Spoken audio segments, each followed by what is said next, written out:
Happy New Year to you and yours for 2018. Hoping for the very best for you, your family, and your friends. Finishing up college football for 2017, of course, with the games that count. The national semifinals at the Sugar Bowl and the Rose Bowl.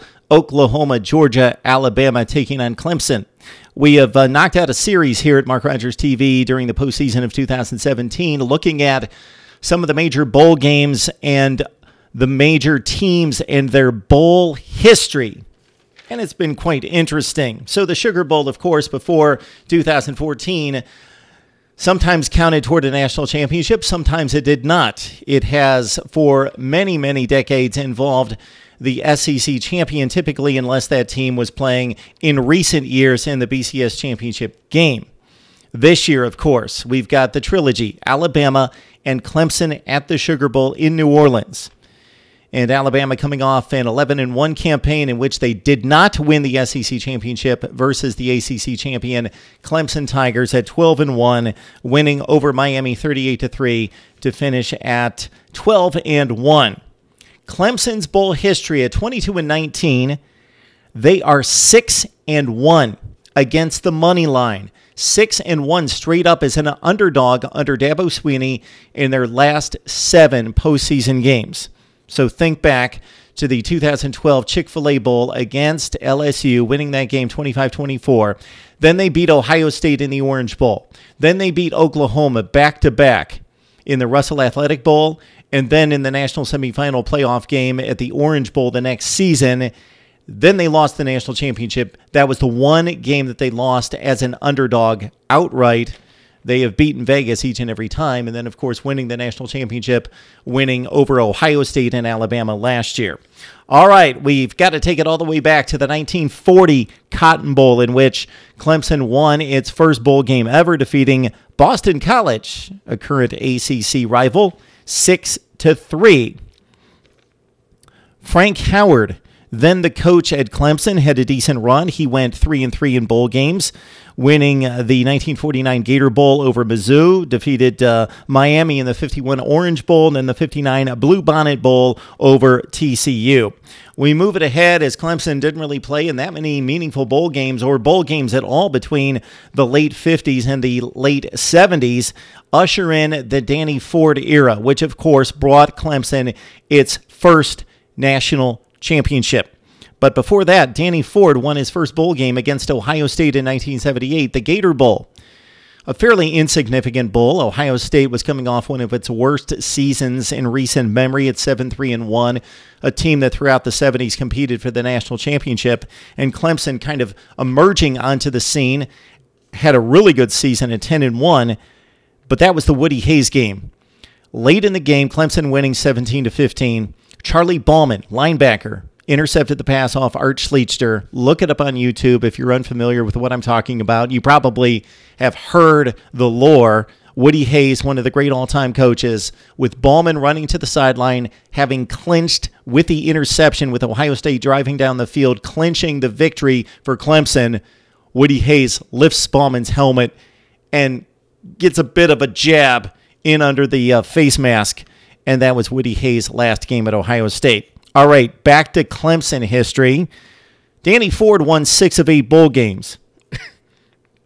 And, of course, the most significant of these was the 1982 Orange Bowl, defeating 4th-ranked Nebraska 22-15. That delivered Clemson's first national championship until last season. Homer Jordan with a touchdown pass to Perry Tuttle in that one. Donald Ikwe kicked 2 field goals for the victorious Tigers, winning the national championship. Then after that, you had an era of Ken Hatfield, who split 2 bowl games. Tommy West went 1-3 in bowl games, and largely insignificant bowl teams that won 7 and 8 games for Clemson. Then Tommy Bowden, of course, the son of Bobby Bowden and the brother of Terry Bowden. He had an 8-year run at Clemson. He went 3-5 in bowl games. He lost his first to Mississippi State at the Peach Bowl in 1999, 17-7. I remember that one well because I was right there in the stadium covering that game. All right, the high point in postseason play, at least for Tommy Bowden, was defeating Tennessee 27-14 at the Peach Bowl in 2004. The low would have to be in postseason play. Imagine this happening now. Clemson losing to Texas Tech 55-15 in the Citrus Bowl in the early 2000s. Tommy Bowden's final game as a Clemson coach was mid-season. The next season, after getting off to a 3-3 start, he was fired, but his last postseason game was a 23-20 overtime loss to Auburn at the Chick-fil-A Bowl, in a game in which C.J. Spiller, despite the loss, was still the game's offensive MVP, 8 carries for 112 yards and a touchdown. All right, Clemson fans, now to the good stuff. Usher in the era of Dabo Swinney. He lost his first bowl game. In fact, he lost his first 3 of 4, including the infamous Orange Bowl game in which Clemson finally won the ACC championship. Its first ACC championship in 20 years. Then faced off against West Virginia in what was just a track meet on both sides. But on the West Virginia side, they cashed in for big points. 49 in the first half, en route to a 70-33 drubbing of Clemson. An embarrassment in which Geno Smith shredded up the Clemson defense, 407 yards and 6 touchdowns passing. All right, that was it for the embarrassment. Usher in Brent Venables from Oklahoma to coach up the defense. And the Clemson postseason run since then has been the most impressive in college football. Defeating LSU 25-24 in the 2012 Chick-fil-A Bowl. Taj Boyd to DeAndre Hopkins, the famous 4th and 16 play on the final drive to preserve the win, or gain the win on the field goal in the final seconds. That put Clemson at a place defeating LSU, a team that just came off an SEC championship and a national championship game appearance the season before, and LSU humming in top 5 fashion under Les Miles. Clemson wins that game. Then the next season against an Ohio State team that up until the Big Ten championship game had won 24 straight under Urban Meyer, facing arguably the best coach in college football. They defeat Ohio State 40-35, force 4 turnovers, the last being the Stephon Anthony interception of Braxton Miller at midfield that preserved the win and held off Ohio State. Then the 2 straight wins over Oklahoma, the Cole Stout game in which he performed brilliantly against Oklahoma at the Russell Athletic Bowl, 40-6. And then, ironically, they match up with Oklahoma, and this time Baker Mayfield in the national semifinal at the Orange Bowl. Clemson trailed in that game 17-16 at halftime. Deshaun Watson threw an interception trying to score late in the first half. But Clemson dominated the second half, shut down Samaje Perine and company, and scored 3 touchdowns, outscored Oklahoma 21-0 in the second half to win, to go to the national championship game. Then, of course, the classic, the first of 2 against Alabama, losing 45-40 despite the heroics of Deshaun Watson. But coming back to blank Ohio State, shut out and dominate the Buckeyes 31-0 last year at the Fiesta Bowl, and then win the national championship on the Deshaun Watson to Hunter Renfrow play as time expired. Clemson all-time is 6-7 against current SEC teams. Alabama owns the series at this point 13-4. Clemson won the first 3. Alabama won 13 straight. And this is over the course of history, so they didn't play often. Their last game, actually, was Tommy Bowden's final year at Clemson, taking on Alabama in the opener, losing 34-10. And then Alabama won the national championship game 2 years ago for a 13-3 series lead before Clemson got the payback in the national championship win. It's 13-4 all time. All right, on to Alabama Bowl history. Ridiculous. We talked Ohio State USC in our Cotton Bowl segment. Those postseason histories are immense. This one as well. 38, 25, and 3 ties. This is Alabama's 16th Sugar Bowl. Again, as we outlined, the SEC winners traditionally gone to the Sugar Bowl. The national playoffs have changed that a bit. But, for example, last season, Alabama going to the playoff. The Sugar Bowl was out of the playoff, but still in the New Year's Six. Auburn, as the 2 seed, went to play Oklahoma and lost to the Sooners 35-18. Alabama's been to 6 Rose Bowls, 8 Orange Bowls, and 8 Cotton Bowls. Their first 5 bowl games were Rose Bowls. We've explained in previous segments why most of the long-standing football powerhouses first played in Rose Bowls That was the only game in town for a number of years. And then the Orange and the Sugar jumped in there along with the Cotton Bowl. But Alabama's first bowl game, the 1926 Rose Bowl against Washington, they won it 20-19. Frank Thomas with a nice run. Not the big slugger, the big hurt, but Frank Thomas with a nice run of 4 wins and 6 bowl appearances before, of course, the legend, Bear Bryant, took over the Alabama program after stints at Kentucky and Texas A&M in 1958. He won his first national championship at the 1962 Sugar Bowl, defeating Arkansas, then a member of the Southwest Conference, of course. Then his next national championship after the 1964 season, back at the Sugar Bowl, defeating Ole Miss 12-7. You're going to see a lot of issues with the awarding of national championships, especially the school giving itself national championships. Alabama's 16 self-proclaimed national championships include a game in which they tied and 3 losses. And one of those during this era in 1965, losing the Orange Bowl, but still claiming the national championship. So we won't go into that.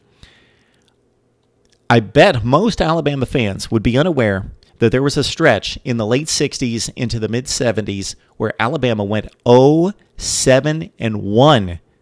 0-7-1 in 8 consecutive bowl games. Then they turned it around, and the Bear really put the cap on his legendary status as arguably the greatest coach in the history of college football, winning 6 consecutive bowl games, 4 of those Sugar Bowls. They defeated Penn State in 75 to win the national championship 13-6. They defeated national champion Penn State again in the infamous play at the goal line. Saw it on the cover of Sports Illustrated. I remember it well. A 14-7 stand at the goal line. And winning the national championship at the 78 Sugar Bowl. And then the next season, actually the 79 season, the 1980 Sugar Bowl, defeated Lou Holtz in Arkansas 24-9. Meanwhile, Ohio State was losing as the number 1 team to USC 17-16, giving Alabama as the number 2 team the national championship. Interesting footnote that I was not aware of until I did a little bit of research. You got to figure with all the college football that I come across and have covered for many years, most of this I knew, but I'm just getting the exact scores down, that sort of thing in my research. But this is something I uncovered. In that second Alabama-Penn State game at the 78 Sugar Bowl, I believe the 78 season, 79 Sugar Bowl, Joe Paterno wanted to go play Billy Sims in Oklahoma in the Orange Bowl, thinking that he wanted to take on the Heisman winner. He had the number 1 team in the country. Bear Bryant called and had several discussions with Joe Paterno to get him to come to New Orleans to play Alabama in the Sugar Bowl. That's how these things were decided at that point. It was by invitation. There were certain ramifications, certain stipulations put in place. The Big 8 champion went to the Orange. The Pac-8 and then Pac-10 champion went to the Rose Bowl to take on the Big 10 title holder. And then, of course, the SEC champion went to the Sugar. And the Southwest Conference champion going to the Cotton Bowl. But besides that, you basically went out and didn't necessarily schedule the best team to play your top 5 team. But sometimes you went and took on the team that would draw the most fans to the venue, or later would draw the best TV ratings. So anyway, interesting footnote there. Of course, Alabama fans, you know that Ray Perkins took over after Bear Bryant's final football game in Memphis at the Liberty Bowl against Illinois, winning 21-15. Ray Perkins, then Bill Curry, and then the Alabama Bowl sites weren't quite as impressive as they were during the 50s, 60s, and 70s, and the first few years of the 80s with the likes of the Aloha, the Sun Bowl, the Hall of Fame Bowl, opponents like Colorado and Army, and Curry and Perkins went 4-2. Now, Ray Perkins did have a team that was 10-0, lost the Iron Bowl, still went to the Sugar Bowl as the SEC champion, and lost to eventual national champion Miami 33-25. All right, now to the Gene Stallings era and his first team that went to bowl play in 1990 was shellacked by Howard Schnellenberger and Louisville 34-7 at the Fiesta Bowl. And then Stallings went on a run, so he capped off his seasons in style with 5 consecutive bowl wins, including, of course, the important one, the national championship win against Miami, and Gino Torretta, the Heisman winner, 34-13. Antonio Langham, of course, one of the heroes in that stretch drive, winning the SEC championship game, the first ever in 1992 with the pick 6 on, can't think of the guy's name. It's off the top of my head, the Florida quarterback in that one. He played in the NFL for about 13 years. Can't think of his name right this second. But Gene Stallings in 5 wins defeated Ohio State, Michigan, North Carolina, Colorado. Also had a really good team in 1994 that lost the one game, the SEC title game, to Florida by 1 point, beat Ohio State in the Citrus Bowl, and finished in the top 4. Mike Dubose with a marginal run at Alabama. He did have the one really good team in 1999, won the SEC championship game, throttled Florida in the title game, then went and in an epic showdown between Sean Alexander, offensively for Alabama, and Tom Brady, offensively for Michigan, 35-34 game in which Ryan Flugler missed the extra point in overtime to hand the game to Michigan 35-34. And now, Nick Saban. Do we really need to run through this? His first season, 6-6, won the Independence Bowl, defeated Colorado to avoid a losing season, and then he's taken off since then. They did have a bump in the road against Utah. They were undefeated, almost won the SEC title game against Tim Tebow and Florida in 2008, but lost, went to the Sugar Bowl as Florida went to the national championship game, and lost to Utah 31-17. Were completely outplayed in that game. And then they went on their run. 2009, national champion, defeated Texas at the Rose Bowl. 2010, despite 3 losses, the eye test showed us that Alabama was extremely good. They took on a top 10 Michigan State team and just trucked them 49-7 at the Capital One Bowl. Then came another national title in 2011 against LSU, and of course 2012 in Miami against Notre Dame. 2013, they had a national championship appearance right there for their taking, but lost the kick 6 game to Auburn, did not get to the SEC title game, went to the Sugar, and were just demolished by Oklahoma, surprisingly, 45-31. It was a close game until the end, but Eric Stryker and company took care of them. Trevor Knight, the Oklahoma quarterback, and 45-31 final there. Then, of course, the playoffs started in 14. Bama loses to Ohio State. Then they come back, they win the national title, and then they lose one to Clemson. We'll not go over the recent history because we've lived it here just in the last few years. Alabama and Clemson, the trilogy. Bama leads the all-time series 13-4. Another outstanding Sugar Bowl and semifinal matchup. Here we go. Alabama-Clemson. Enjoy the game. We will, of course, talk it up. Please subscribe to my YouTube channel for the very best in college football. We had 98 top-notch media guests here, some of the best bloggers and broadcasters in the industry right here during 2017. Right here on Mark Rogers TV. See you next time.